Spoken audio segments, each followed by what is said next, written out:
Alright folks, before we dive into the spoiler talk, we're gonna do a little bit of celebrating first. I hold in my hands a poster for the 2017 theatrical cut of Justice League. And to celebrate our true Justice League movie finally being out, we're gonna tear this baby in half. Yeah, not just me, we're gonna do this together. You watching this, you're gonna do this with me. You're gonna feel it. Alright, ready? 1, 2, 3.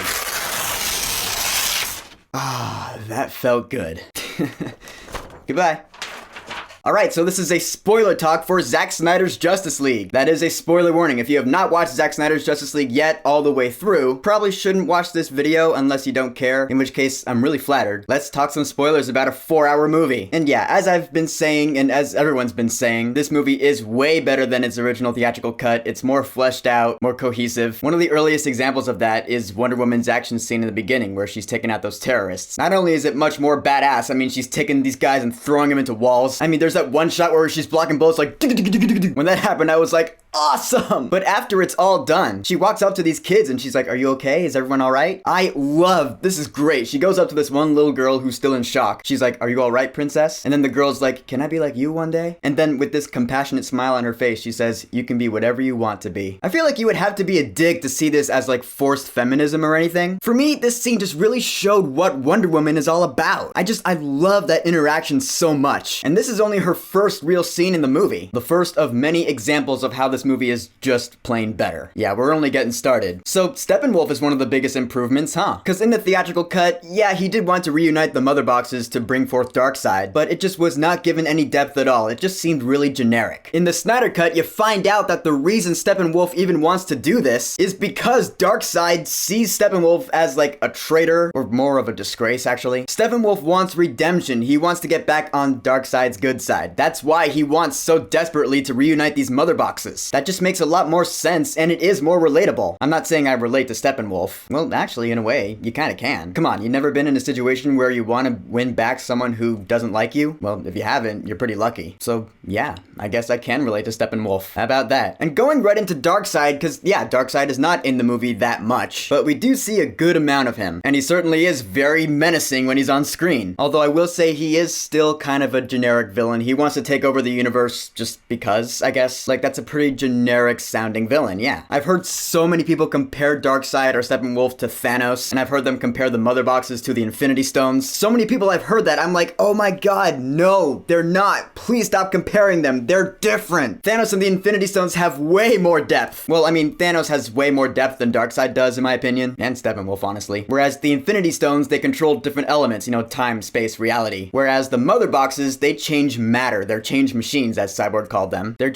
different. Or at least that's how I'd rather see it, because I'd really rather not see this movie as a ripoff of the Avengers movies. Marvel and DC, they're different things. They're nothing alike. I'd rather have it be that way. But anyway, still talking about Darkseid, you find out he's been looking for this thing called the anti-life equation, which is a thing from the DC comics, yeah. I guess it's this formula that allows one to rule over all life in the universe. No, not just the universe, the multiverse, which consists of many different universes. As Wonder Woman is explaining in the backstory of the Great War with the Amazons and Atlanteans and the armies of men, and the gods, you know, Zeus and Ares is there. You see David Thewlis as Ares there at one point. That was pretty cool. This was before Ares' betrayal, as was described in the beginning of the first Wonder Woman movie. And he's actually the one who delivered that final sweeping blow to Darkseid. Just drives his axe right into his shoulder. You see all that blood coming out. I was like, ooh, that's brutal. Ares really nailed Darkseid there. That was awesome. This movie is rated R, and it certainly shows in a couple scenes. Violence-wise anyway, it was cool. And F-bomb-wise. I forgot to mention that in my spoiler-free review. So you learn that Darkseid has turned 100,000 worlds to dust looking for anti-life. And when he found it on Earth, he saw that there was quite the resistance. Earth was the one planet that fought back and won against Darkseid. The mother boxes were left on Earth. One went to the Amazons, one went to the Atlanteans, and one went to man. That whole backstory was given so much more context, it made so much more sense than it did in the theatrical cut. And it was so badass too. It was like 300, but with DC characters and a Green Lantern. Again, so many scenes in this extended cut that added little hints of DC lore, stuff that we've seen in like either video games or cartoons or whatever. Like there's one moment where Bruce and Diana are at the computer and Bruce reaches towards the mouse and Diana's hand is already there, and so they have that little like awkward moment. They're like, oh, sorry, yeah, our hands touched.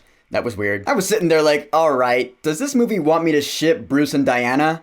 Because I'll do it. Bruce Wayne and Diana Prince have gotten together in the comics before, and this is me being perfectly honest, I would like to see Ben Affleck and Gal Gadot get together in a movie someday, as Bruce Wayne and Diana Prince, that is. I mean, that's never touched on again for the rest of the movie, nor is the black lasso that Wonder Woman requests from Alfred. That I'd love to see. A Wayne Tech lasso of truth that's black. That sounds badass to me. Maybe in Wonder Woman 3. Maybe. There's also a point where Lois Lane is opening her drawer. You see a pregnancy test in there? I was like, okay, so before Clark Kent and Lois Lane even get married in this universe, she's already pregnant with his kid? All right, I guess they're a pretty fast-moving couple. They were only together for like a couple years, right? I think so, if I remember correctly. And even at the end of the movie where Bruce was talking to Clark, he's like, congratulations, by the way. Yeah, that was in reference to the fact that Lois is indeed pregnant. So yeah, there that is. Too bad she dies in a potential horrible future, which I'll get to that. Boy, will I get to that. Let's talk about Cyborg, because holy shit is Cyborg awesome in this movie. That scene where his father's just breaking it down how overpowered Cyborg actually is. You see him in his mind palace, that's what I'm gonna call it, and you hear Silas Stone, his father, going on about how he can start a nuclear war with a thought. The world's monetary systems, you know, the bears and the bulls. You've watched Mad Money, right? They'll be as easy to manipulate for Cyborg as a child's plaything. No firewall can defy him. He could literally hack the planet. That was such an awesome scene, man. I was like, why was that cut? I'm really bummed that Ray Fisher's not going to continue being Cyborg. Or at least, he said that he's not going to continue working with Walter Hamada anymore because of the allegations and all that. Now that really bums me out because Ray Fisher's Cyborg was completely awesome. I mean, even his CG was a lot better. The motion capture, the fact that he grows extra arms out of his back, that was badass. So I feel like at this point, Zack Snyder's Justice League is the best Cyborg movie we will ever get. Which, hey, you know what? I'll take it. Moving on, we have Aquaman's build-up scenes, where not only do we see Mera, but we also see Volko, played by Willem Dafoe. Which, yeah, totally, because he was in the Aquaman movie as well. It's just crazy to think that he shot this first. His hair's pretty gnarly. I like it. And he's actually the one who gives Arthur Queen Atlantis' trident. So the Mera scene in the theatrical cut where Arthur's like, I'm gonna need to borrow something from you, and I assume that he was talking about the trident. Yeah, that's just not what happened. That line was cut entirely from this, which means, yeah, he probably was talking about the trident in there. But now it's revealed that Volko was the one who gave Arthur the trident. So alright, awesome. And Mera was always a badass. I thought she was a straight up badass in the Aquaman movie, and here in the Snyder Cut, she's also a complete badass. That awesome scene where Steppenwolf has her up against the wall, and then she just starts sapping all the water and blood from his face. I was like, oh, that is brutal. Oh, there goes the blood. Oh my god. That was awesome. Even Steppenwolf was like, alright, yeah. No, that hurt. I love that he had to take a second and shrug that off because, yeah, that had an effect on him for sure. Even King Orm got a name drop. You know, Arthur's half-brother, who you saw played by Patrick Wilson in the Aquaman movie. Just, yeah, Zack Snyder's Justice League really did set up a lot of the Aquaman movie. Except for the whole, my mother left me on my father's doorstep and never gave me another thought, because that's not exactly what happened in the Aquaman movie. But I can let that slide. They were still figuring out the kinks of Aquaman's story in the DCEU. James Wan wanted to change that part of the story, I guess. Which is fine with me because the Aquaman movie is completely badass. So there that is. And Zack Snyder's Justice League introduces even more new characters, or at least introduces new characters that we thought we knew, but we really didn't. Kind of like how Agnes was Agatha all along. We find out that General Calvin Swanwick, the military general from Man of Steel, yeah, surprise, he's actually John Jones. Martian Manhunter. The bummer is I had that leaked to me before I saw this movie, so it wasn't as much of a surprise. I really hate that that happened. But still, just seeing a live-action Martian Manhunter on the big screen, I was like, that's awesome. I mean, yeah, he's only in 2 scenes in the movie. And then, yeah, your mind starts going, well, then why was he being such a coward during Man of Steel? When Superman was thrown down with General Zod, you would think he would help out. Why he didn't? I'll never know. Why would he want to keep his identity a secret during that? I honestly don't know. I'd like to hear Zack Snyder explain that someday. The Snyder Cut also sets up Ryan Choi, who in DC Comics is one of the incarnations of the Atom, who is pretty much DC's version of Ant-Man. He can shrink real small. But yeah, at the end of the movie, Ryan Choi is promoted to Director of Nanotechnology at Star Labs. I was like, oh, there you go, nanotechnology. That's perfect, setting up for him to be the Atom. I don't know if that's ever gonna go anywhere, but I kinda hope it does, because that would be cool. If for nothing else, that would be more Asian representation in big budget superhero movies, and God knows we could use that right now. One question that was burning on my mind ever since the theatrical cut came out that this Snyder Cut answered is how the third mother box, the one of Man, ended up in the hands of Silas Stone. Because in the theatrical cut, it was like the Vikings or whoever, they buried the mother box underground, and now all of a sudden Silas Stone has it somehow. I was like, how? Here in the Snyder Cut, they explained that the Nazis found it back in World War II, which, yeah, alright, fine, it is kind of like the Tesseract and the Nazis and Captain America the First Avenger. Alright, fine, I'll give you that. But the US military forces stole the mother box from the Nazis. It slept at the Pentagon for 70 years. And then when Kryptonians came to visit, the whole Star Labs thing came up, and they got the mother box, labeling it Object 61982. Silas Stone was a scientist at Star Labs, so there you go. When Victor Stone got in his car accident and almost died, Silas Stone used the mother box to bring him back to life and turn him into a cyborg. That whole backstory just completely eliminated from the theatrical cut. Oh my god, that is such a crime. Cause that's like one of the best things in the movie. Fucking Cyborg, man. I'm telling ya.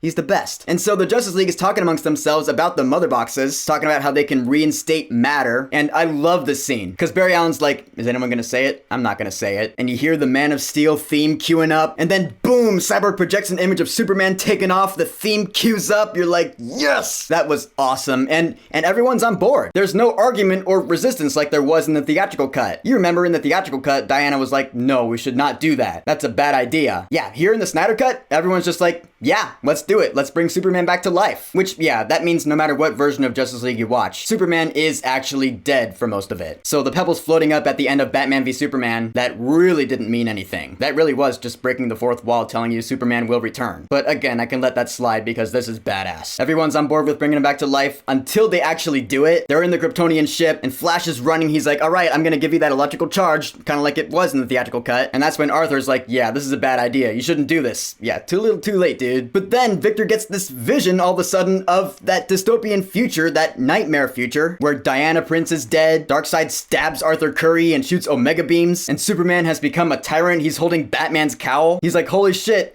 maybe this is a bad idea, but it's too late. Flash does the thing, and Superman comes back to life, and you hear that Kryptonian computer go, the future has taken root in the present. When I was watching that for the first time, I was like, oh god, maybe this isn't good, but Superman's back. I don't know how to feel. It was intense. I liked it. This Snyder Cut is like 10 times more intense than the theatrical cut, which is a good thing. That's a plus. And dude, I just can't speak enough praise of Superman's return in his black suit. That awesome scene where he's in the Kryptonian ship and he gets the black suit. First off, the whole reason he gets it in the first place, because you might compare it to the golden armor in Wonder Woman 1984, where you're like, there's no real story-based reason as to why he chose the black suit. And yeah, I won't blame you if you do see it that way, but the way I see it, the black suit is better at absorbing heat. That's just how things are in our world. Darker objects absorb more sunlight, which is why the first thing Superman does after he gets the black suit is take off. I love this shot. He launches into space and he's just there, overlooking the Earth, absorbing all that sunlight. I was like,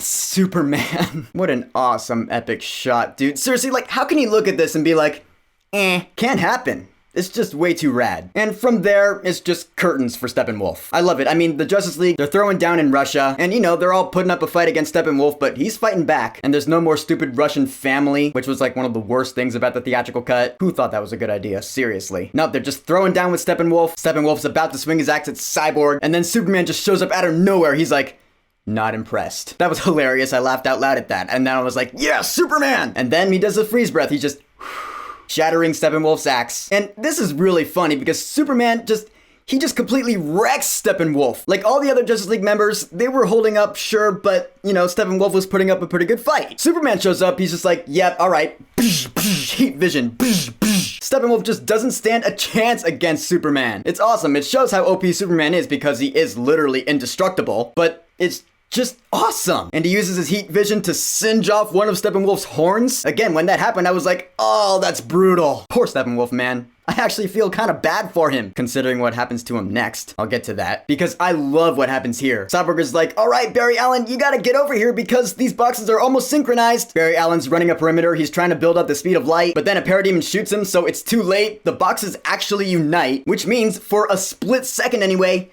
the Justice League loses, just straight up loses. The world does start to disintegrate, and then Barry Allen's like, all right, I gotta run super fast, so time will start to go backwards. Which, yeah, that is what happens when the Flash runs really fast. That's been around in the comics forever. In reality, I don't see what speed and time have to do with each other. Then again, I'm not a scientist. But you know, it's like the Richard Donner Superman, where he flies around the world and he reverses time by doing it. So that's what the Flash does. He runs so fast that the world starts fixing itself. It starts going back in time. So yeah, the Flash literally saved the world right there by reversing time, because the world was literally doomed. But the Flash, in a fraction of a second, reversed time so Cyborg and Superman could separate the mother boxes. Which they do, and then Steppenwolf gets impaled by Aquaman's trident, then he gets knocked into the boom tube by Superman, and then Wonder Woman goes for the head. This is awesome. It's the same shot as it was in the theatrical cut, but instead of just shattering his axe, no, she straight up decapitates Steppenwolf, just slices his head right off, which is so much better. While it was during that shot, I was like, oh, she's gonna decapitate him! So the decapitated Steppenwolf lands back in Apocalypse. Darkseid crushes the other horn off of his head, and then there's that moment where Darkseid and his minions are staring down the Justice League, and they're staring right back. They're like, yeah, bitch, come on. What an awesome moment that was, huh? It's just a sign of things to come. If they ever do come, that is. And so yeah, there you have it. The Justice League saves the day in a much better way this time around. Victory! Then we have the epilogue, which is like half an hour long, but you know, it's justified because this is a 4-hour movie. A couple of interesting things that happen here. The scene that was the post-credit scene in the theatrical cut with Lex Luthor and Deathstroke, the dialogue is different here. Instead of Lex Luthor going, shouldn't we form a league of our own, implying towards like the Injustice League or the Legion of Doom, instead he actually spills Batman's secret identity to Deathstroke. He's all like, here's something that will help you. His name is Bruce Wayne. Now, I imagine this scene was planned set up for the Batfleck solo movie, which was going to be The Batman before all of that fell through and it became Matt Reeves' Robert Pattinson. So really, this Lex Luthor Deathstroke scene is kind of pointless now, which bums me out because I'd rather see that Batfleck solo movie with Deathstroke than another reboot, which I still don't think really matters that much. Unless it's rated R, in which case, yeah, I'll be interested. But then there's the whole nightmare sequence, which was a new scene that was added to the Snyder Cut. It was not part of Zack Snyder's original vision. This is a new scene. They brought Ben Affleck back and Ezra Miller and Amber Heard and Joe Manganiello and Jared Leto's Joker. And it takes place in that apocalyptic future. And Batman's talking to Joker. They have some pretty cool dialogue. And yeah, I like seeing the interaction between Ben Affleck's Batman and Jared Leto's Joker. Ben's Batman and Jared's Joker. They're talking about how the death of Lois Lane apparently is what meant to this, which is what the Flash meant when he said Lois Lane is the key back in Batman v Superman, and now it totally makes sense. The death of Lois Lane is what caused Superman to turn on mankind Injustice style. So this whole terrible future, I guess, is what's going to happen, as was warned in the Kryptonian ship to Cyborg when they brought Superman back to life. So then the Flash has to run back in time and warn Bruce about it, bringing it all full circle. I love it. And then the very last scene is Bruce waking up from that nightmare dream and meeting Martian Manhunter, who's like, I'll be in touch. I thought that scene would have been better if Martian Manhunter's like, hey, I have a watchtower that's orbiting the planet. Want to bring the team up and have a look around? I think that would have been a great ending for this movie. But in the end, there we have it. We have our Snyder Cut. Now, I know that Ann Sarnoff, the current CEO of Warner Brothers, said that they're not actually going to continue this Snyderverse, which to me is just a straight up crime. Come on, this Justice League movie was awesome and it set up so many different things. Martian Manhunter, the Deathstroke thing, Darkseid. Are we never gonna see Darkseid again? That fucking sucks. I mean, yeah, sure. I am curious about where the current slate of the DCEU is going. We have the Suicide Squad coming out later this year. We still have Shazam, Fury of the Gods, Black Adam, Blue Beetle. They're making a Blue Beetle movie, that's cool. Zatanna, I've been wanting to see Zatanna on the big screen in live action for years. They got a writer on the script, so alright, I guess we're gonna see that. Cool. So yeah, I am looking forward to the current slate of DCEU movies that are coming, but at the same time, I am very bummed out that, at least for now, there's not going to be a continuation of Zack Snyder's Justice League and his DC story that he had planned. But being optimistic though, I am glad that at least we have our Zack Snyder DCEU trilogy. Man of Steel, Batman v Superman Ultimate Edition, because that's the good one, and it is pretty damn good, and Zack Snyder's Justice League. 1, 2, 3. 2 hours and 20 minutes long, 3 hours long, 4 hours long. This is like a 9.5-hour epic that you can just take one day to watch all the way through, like Lord of the Rings. And that's awesome. A new DC movie tradition that people can take up. So yeah, in the end, I'm glad we have this story, and I am always hopeful for the future. Maybe someday Warner Brothers will change their minds and be like, no, let's continue that story because the fans really want it. After all, that's how Zack Snyder's Justice League came into being, so we can always have hope for the future. That's what Superman would want. He would want us to have hope. So here's my question to you. What is your favorite movie in Zack Snyder's DC Extended Universe trilogy? Man of Steel, Batman v Superman Dawn of Justice Ultimate Edition, or Zack Snyder's Justice League? And also, do you think Warner Brothers could possibly continue the Snyderverse someday? Whatever you think, go ahead and leave a comment. And don't forget to subscribe.